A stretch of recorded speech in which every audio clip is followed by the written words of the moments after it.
देश आज संविधान के रचयिता भारत रत्न डॉक्टर बी.आर. अम्बेडकर के महापरिनिर्वाण दिवस पर उन्हें नमन कर रहा है। इस अवसर पर संसद परिसर में राष्ट्रपति द्रौपदी मुर्मू, उपराष्ट्रपति सी.पी. राधाकृष्णन, प्रधानमंत्री नरेंद्र मोदी, लोकसभा अध्यक्ष ओम बिरला, लोकसभा में नेता प्रतिपक्ष राहुल गांधी समेत कई केंद्रीय मंत्रियों और सांसदों ने भीमराव अम्बेडकर को श्रद्धांजलि दी। इस मौके पर संसद परिसर में श्रद्धांजलि सभा भी आयोजित की गई और पूरे देश को रास्ता दिखाया, संविधान दिया, तो उनकी याद करते हैं और जो उनके आइडियाज़ हैं और जो उनका संविधान है उसकी रक्षा करते हैं। हम सबको प्रेरणा मिलती है।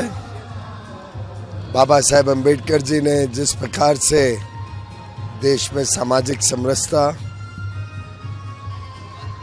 देश में एक विश्व का सबसे अच्छा संविधान बनाने का काम करना और सभी के लिए अच्छे अवसर मिले, अच्छा भविष्य बनाने के लिए देश को जो जोड़ने का काम किया, देश को जो ताकत दी है, उसके लिए हम उनके प्रति सदैव कृतज्ञ रहेंगे। आज बाबा साहब भीमराव अम्बेडकर जी का परिनिर्वाण दिवस है। आज ही के दिन उन्होंने अंतिम सांस ली थी और उनके लिए आज महामहिम राष्ट्रपति जी, उपराष्ट्रपति जी, प्रधानमंत्री जी नरेंद्र मोदी जी और सभी लोकसभा अध्यक्ष, हमारे उपसभापति जी हरिवंश जी सहित कई सांसद, मंत्री, राहुल गांधी जी भी आए हुए थे। बहुत अच्छे से हम लोगों ने उनको याद किया। भारत रत्न और संविधान निर्माता बाबा साहब अम्बेडकर जी की आज महापरिनिर्वाण दिवस है और वह सदैव हम सब के लिए, मानव समाज के लिए प्रेरणा का केंद्र रहेंगे। उन्होंने जो देश और समाज के लिए किया वो सदैव हम सब ऋणी रहेंगे।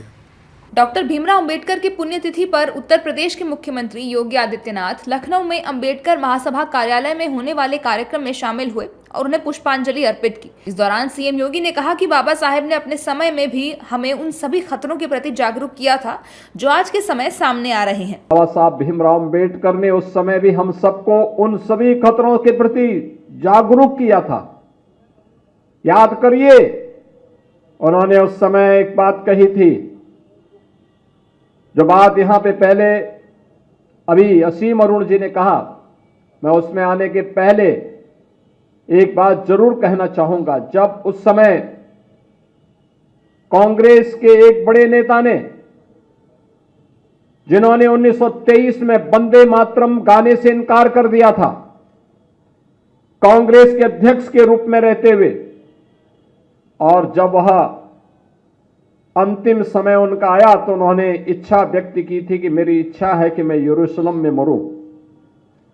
बाबा साहब ने तब एक टिप्पणी की थी कि जो व्यक्ति भारत की धरती पर पैदा होकर के भारत की सुविधा का उपभोग करके भारत की धरती को पवित्र न मानता हो, उस व्यक्ति के द्वारा दिए जाने वाले वक्तव्य कभी भारतवासियों के हित में नहीं हो सकते।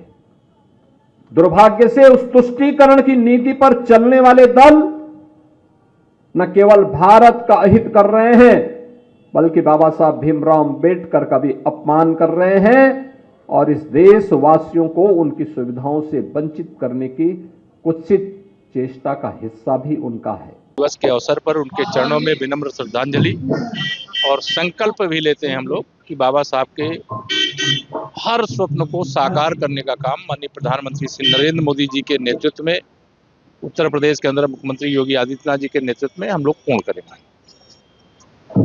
धन्यवाद।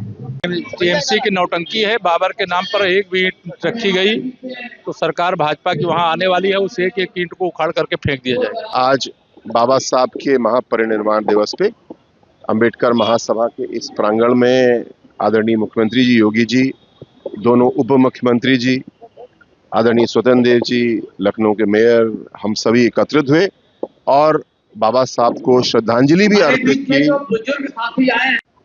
इस अवसर पे हम सब एकत्रित हैं और बाबा साहब ने जो सिद्धांत हमको दिए थे, एक समानतावादी समाज का गठन हो, जिसमें काफी हद तक हम लोग सफल हुए। देश के दूसरे राज्यों में भी बाबा साहेब डॉक्टर भीमराव अंबेडकर की पुण्यतिथि पर लोग उन्हें श्रद्धांजलि अर्पित कर रहे हैं। महाराष्ट्र के सीएम देवेंद्र फडणवीस ने बाबा साहेब की मूर्ति पर माल्यार्पण कर उन्हें श्रद्धांजलि दी है।